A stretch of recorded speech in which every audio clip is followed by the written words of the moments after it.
Bismillah ar-Rahman ar-Rahim. In this webinar, inshallah, we will have Dr. Zaheer.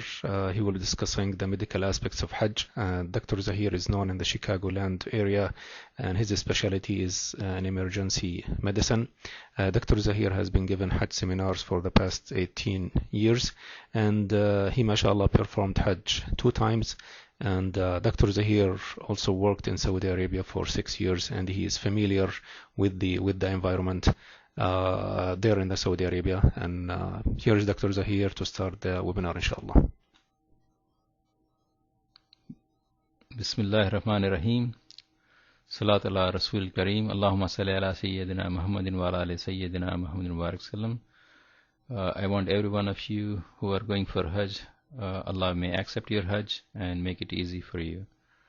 There are only 2 requirements as per the Saudi government that you need to have is meningitis vaccine and also polio vaccine for those who are 15 years of age.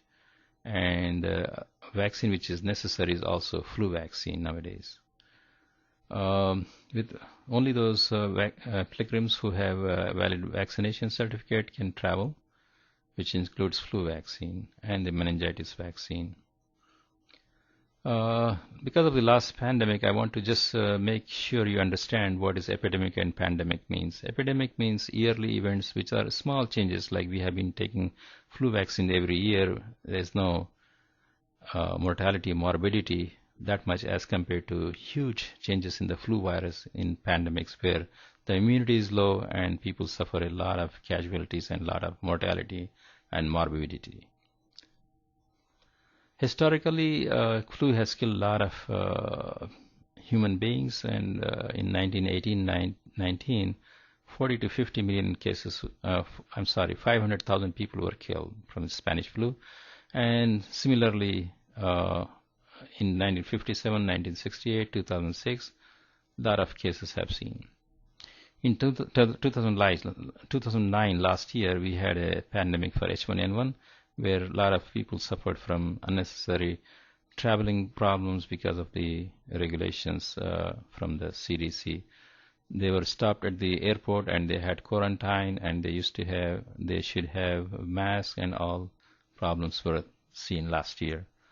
So the incubation period is 2 days before the onset of symptoms, and it is highly contagious when you have somebody with immunocompromised status, those who have a spleen taken away, and those who are on steroids, and people who have cancer.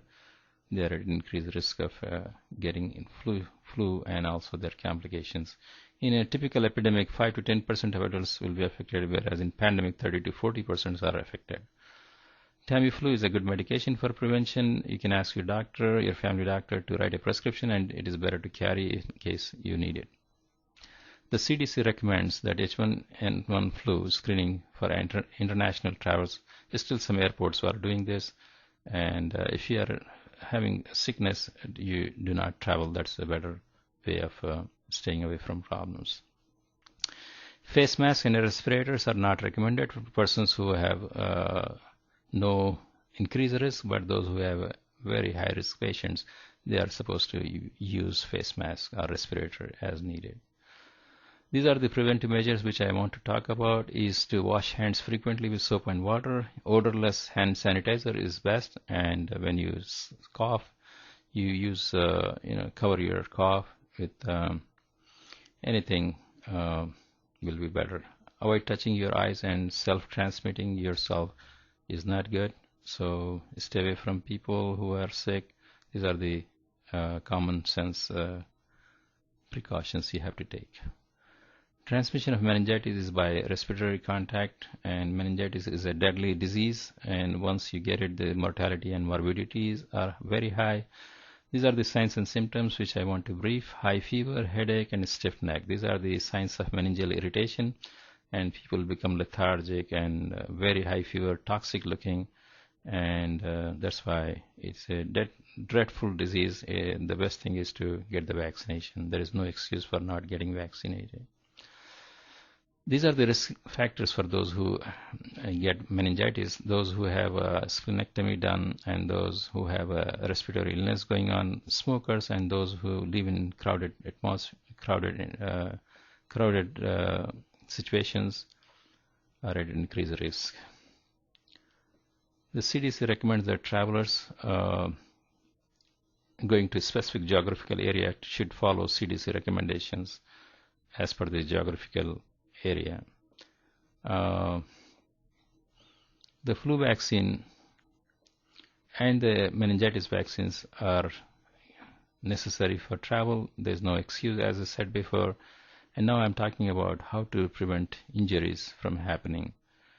Because of the large crowds, there is heat exhaustion, and because of the extensive walking, especially elderly people who are coming from third world countries are at a very increased risk of heat exhaustion and injuries. So if you avoid large crowds, if possible, if you listen to your Murshid Dini or religious leader, religious guide, you'll be better off, because you prevent from going to have problems in the zahma, and where there is a lot of rush and people are, crowded. So especially for ladies, if your Murshid says not necessary to go, and you can use the vikala, somebody else will throw the rocks at the jamarat, will be better off. Do not bend to pick up your sandals, because you will be run over. It is a fatal thing to do, and please do not do that. And also don't wear glasses made of real glass, but plastics is better.